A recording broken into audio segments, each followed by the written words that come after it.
So here we are, guys. 2019 is about to come to an end, and boy, were there some great albums that came out this year, and also not some good ones, but we're not going to talk about that.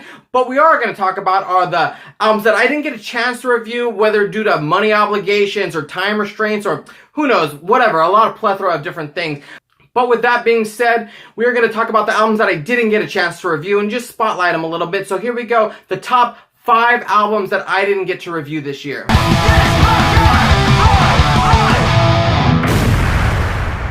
Hey guys, what's up? This punk guy here. Thanks for joining me back on my review channel. Let's get some business out of the way. Add me on Instagram at this punk guy. Don't forget to subscribe and like these videos. Let me know what you guys thought as well, and let's get into it.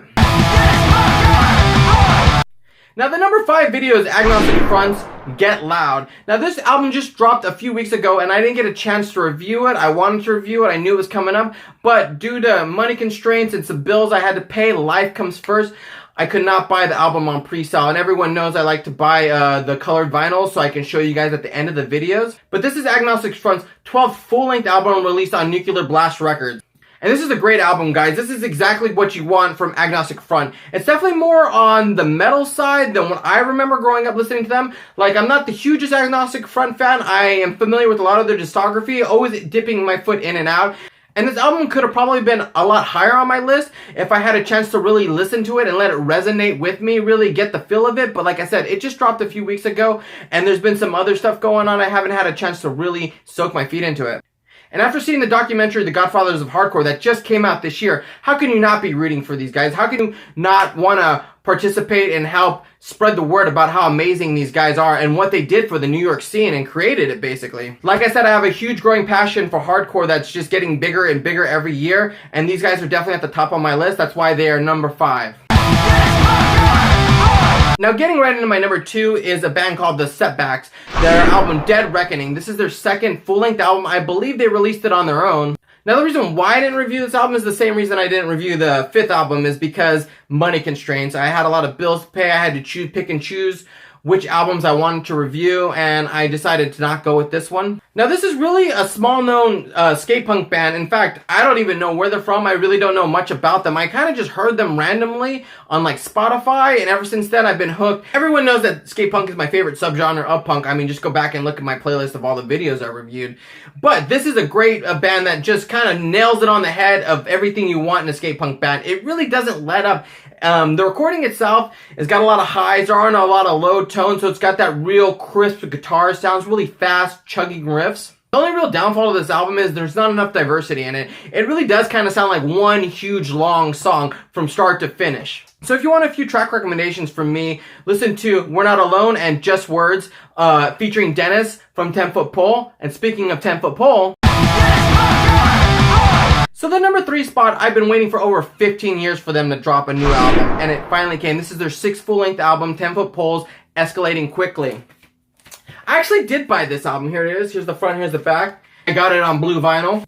And believe me, I really did want to review this LP. There was only one reason why I did it. I ordered it, and it took me over 2.5 months to finally get the album. By then, it was a little too late to review it as a new review. So I was kind of bummed about that, but here it is now. On my number 3 spot, I still got it. 10 Foot Pole, Escalating Quickly. And what I like about this album is you get a little something different every time a 10 Foot Pole album drops.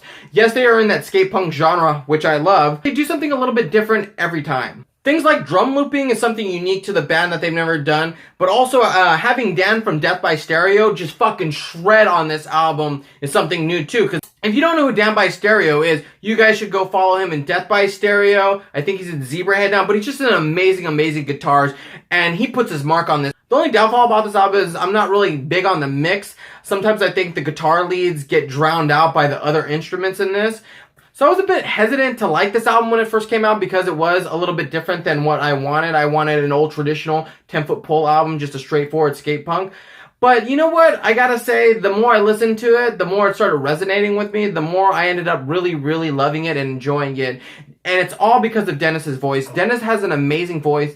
I love his lyrics. Not like a big, huge, sappy way, but he does like to get personal and he does like to go deep. And that's why this was my number 3. So my number 2 is a little bit of a cheat because it is a compilation album. It's not a band's full length, but I really did love this compilation so much. Punk Rock Halloween Louder, Faster, and Scarier Volume 2. Here's the front, here's the back, released on Cleopatra Records. Also, I got it on orange vinyl. So you're probably asking why I chose this compilation over a lot of other albums.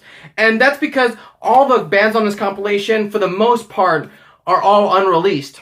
For God's sakes, Vandals came out with a new album. When was the last time you heard a new Vandals song? It's a great tune as well. And what's also really great is, for the most part, they're all covers, but they're not like half-ass covers. They're done really well. Pulley does the Disneyland song on there that's really fucking good. And the only reason why I even did the Tsunami Bomb review was because I love their rendition of Dead Man's Party on here. But my favorite hands-down track off this album is Cheese State's Zombie, the cover of the Cranberries. What a fucking amazing song, just so good. I also have a personal love for Halloween, and this album really did put me in the mood for Halloween, so maybe I'm just having a bit of a hangover. And plus, you get 28 tracks. Totally worth the listen to. Totally worth putting on even after Halloween's over. And that's why this made my number 2 spot. Now for my number 1 spot, guys, I'm going to be honest and upfront. I fucked up. But let me explain why I fucked up and didn't get a chance to review this album. Now first off, I'm not the hugest Oi fan. And also, I listened to their first album and I thought it was okay. It wasn't anything great, anything worth me reviewing. But I'm talking about Old Firm Casual's Holger Danske, the second album that dropped. Holy fucking shit.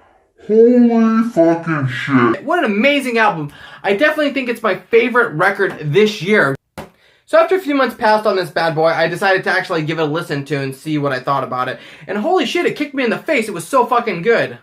I know I keep saying that, but damn, it's fucking good. It's definitely an Oi album, but for me, it's a little heavier, almost kind of metally in the guitar riffs the way they're played. It's dark and heavy, yet they're singing about like Vikings and gods and Norwegian mythology. It's pretty fucking cool. And I love Lars's voice in this. It has a perfect mix of that rasp with aggression. Now, if you're looking for a track recommendation from me, I would definitely go listen to Thunderbolt. That's my favorite track on the album. Just the wickedest guitar riff on that album. And when I say like it sounds metally, that's what I'm talking about. The track Casual Rock and Roll is also a great tune, which I believe they also made a video for. Yeah, guys, I really slept on this album, or else this would have been my number 1 album of the year.